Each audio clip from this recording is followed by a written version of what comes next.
All good things must come to an end, and in the 12th century that included the friendship between King Henry II of England and Archbishop of Canterbury, Thomas Becket. In this episode of Footnoting History, we continue the tale of the infamously disintegrating relationship to its bloody conclusion, and a bit beyond. Hey everybody, Christine here to complete our story of the friendship-turned-rivalry of Henry II and Thomas Becket. If you skipped our last episode, you should probably stop right here and go back to it so that you can fully understand our cast of characters and how things looked in better times between them. We last left off in 1162 when Thomas Becket, best friend and chancellor to Henry II, was placed through Henry's backing in the position of Archbishop of Canterbury. This effectively made him the most powerful man in the Catholic Church in England. The concept behind this was that Henry knew Becket would do a good job in the position, just as he had done as chancellor, and hopefully the two would be able to navigate crown-church relations together as a team. The future looked bright and sunny. But the ink on the paper from the Pope confirming Becket's appointment wasn't even dry when he declared that he was resigning as Henry's chancellor. "But I thought they were going to work together," I hear you incredulously shout. Well, Henry probably shouted the same thing, because it blew his mind too. He had no idea that this was coming. After all, Becket knew that his plan was for them to work together, and it wasn't like their arrangement was without precedent. On the European continent, the Holy Roman Emperor had an archbishop for his chancellor, so why couldn't England have the same thing? Well, Henry felt cheated and betrayed by his friend, and yet he still had to work with Becket. Only now he had to do it without any assurances of loyalty. It didn't take long for a series of disagreements to make the situation awkward. Henry and Becket were on opposite sides when Henry suggested that a customary payment given to sheriffs should henceforth be paid into the royal coffers instead of directly to the sheriffs themselves. Becket, who might have agreed that this was a good idea when he was still chancellor, not only didn't agree with it now, but he also rather loudly claimed that he might not pay anything at all. The acrimony between the two was also apparent when Henry and Becket failed to see eye to eye over whether the archbishop could excommunicate, that is to say, cut off from the church's blessings and sacraments, a royal tenant-in-chief without the king's approval. Now, naturally, Henry believed his approval should be required because that had historically been the case, but Becket was claiming full autonomy on the matter. It was clear, quickly, that Becket was establishing himself as independent from his king and former buddy. Although both of these things eventually blew over, they were only two indications of the souring of the formerly buoyant friendship, and the antagonism continued. At one point, Henry stripped Becket of the castles and baronies that he had held when he was chancellor and left him only with Canterbury. He also removed his son, Henry the young king, from Becket's care. Becket also took pointed action. When Henry wanted his younger brother William to marry a countess who was a well-off widow, Becket declared that because William was a blood relative of the widow's late husband, the relation was too close for him to sanction the marriage. As unusual as that concern might seem today, in the 12th century, marriages were made and broken by declarations of relationship, categorized under the term consanguinity, all the time. Sometimes the church would grant a dispensation that allowed the union to occur or continue despite the relation, and sometimes, like now, it would not. Becket rendered the final verdict, and Henry was none too pleased. Their most infamous conflict surrounded criminous clerks, aka members of the clergy who committed crimes, and their status regarding something called benefit of clergy. Benefit of clergy means that a member of the clergy who committed a crime would have to answer to church law, in church courts, with church sentencing, not to the secular arm of justice, in our case, Henry II's courts. Who exactly qualified for benefit of clergy was rather broadly defined. It was a lot more than just priests and bishops. It involved all levels of clerks, including some who had received training through the church, but were ultimately employed elsewhere.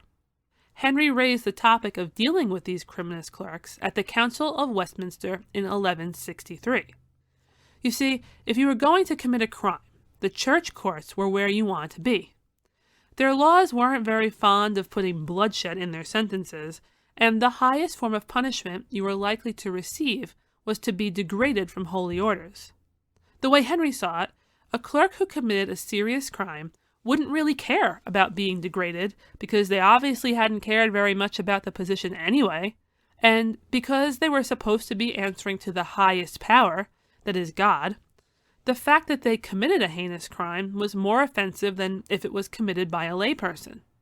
Henry believed that once the offending person was found guilty by the church and stripped of holy orders, they should then be handed over to his courts and sentenced like the layperson they had just become. Becket, however, was convinced that this was the church's jurisdiction and Henry should stay well out of it. And on top of that, it would be punishing the person twice for the same crime. To him, the only way someone who once had benefit of clergy should be tried before a secular court was if the person was degraded to lay status, then committed a second crime, this time as a layperson. Henry didn't like this at all. This was like saying that a clerk could poison his neighbor, get degraded, then poison another neighbor before having a very unpleasant, secular, possibly fatal, sentence put down on him. 2 poisonings when there could have been only 1. He wanted the church courts to do what they would normally do, and then pass the big offenders off to him for additional sentencing. Becket wanted to retain independence in dealing with the clergy and to keep church law as the highest authority for their punishments. The bishops backed Becket on this. That show of unity made Henry concerned about the level of loyalty church clerics had for him. So he asked them if they agreed to abide by the customs of the realm that existed under his grandfather, King Henry I, because that was who he was modeling much of his rule after. Becket and the bishops said sure they would, but saving our order. If ever a phrase at that point gave Henry nightmares, surely this was it. Saving our order basically amounted to saying, yeah, sure, we'll obey you, as long as it doesn't conflict with our obligations to the church or our consciences regarding religious matters. It was hardly the complete declaration of loyalty that Henry sought. The 2 men did seek to reconcile, having a private discussion where Becket admitted that despite his respect for Henry, God must now always come first. He had truly thrown himself into his new role just as he had once done as Chancellor. It took some time, but a combination of correspondence with bishops and the Pope eventually convinced Becket that the best thing to do was to soothe relations by submitting to Henry, who they now assured him would promise never to make them go against their beliefs. This way, they could all move on with their lives. Becket eventually agreed and told Henry as much, and that was all well and good, but Henry thought that a public defiance required a public apology, and it was decided that Becket would officially submit before his bishops and Henry's barons at the next council, which took place at Clarendon in January of 1164. At Clarendon, it turned out that just Becket's word wasn't enough to get Henry's trust. The king presented the Archbishop and bishops with what became known as the Constitutions of Clarendon. This was a written document consisting of 16 clauses that outlined the customs Henry wanted to solidify. He was not launching a brutal campaign against the church, but he was trying to safeguard his authority. So, of course, the constitutions did include things like his stance on criminous clerks and requiring the archbishops, bishops, and parsons to get royal permission to leave the country. In truth, it was probably more shocking that he had written it down than what was actually contained within them. Back in the time of Henry's grandfather, these customs were established by practice, not written in hard copy, and they had all come to Clarendon expecting that Becket's verbal submission would be enough. This, to Henry, though, would cement everything and put it all to bed. To the others, it was an affront, and they stood against it until suddenly, we know not exactly why, Becket decided that they had to accept it. He almost immediately regretted his decision. Arguing over crown and church jurisdiction might be bad enough on its own, but that same month something else happened. Henry II learned that his brother, the one whose marriage was derailed before it could even happen, had passed away from what was widely rumored to be a broken heart. This did not sit well with Henry. Things escalated further between the king and the archbishop at the Council of Northampton later that year. There, Henry brought up charges against Becket stemming from a recent incident where Henry summoned Becket and Becket chose not to show up. At Northampton, Henry punished Becket by calling for him to forfeit all of his goods and movables at the king's mercy. Everyone there knew it was a harsh verdict for the first-time offender, but this was how far their relations had fallen apart. Henry didn't finish there. He brought up other charges like embezzlement, ranging back to Becket's time as chancellor. Becket met Henry's attempt at a takedown with his own dramatic, ostentatious flair. He showed up to meet the king carrying his archiepiscopal cross like a sword, loudly declaring that it gave him the protection of God, because, of course he did. This outrageous display did not win him any favors, and I'm pretty sure no one was shocked that Henry opted out of meeting with Becket. What would have happened if they both cooled down and talked to each other, we will never know, because Becket didn't wait to find out. He fled to France, putting himself in self-imposed exile, and by leaving the country without Henry's permission, we all know that he was in direct violation of the constitutions of Clarendon. While in France, Becket went to visit the Pope, where he once again pulled out all the stops.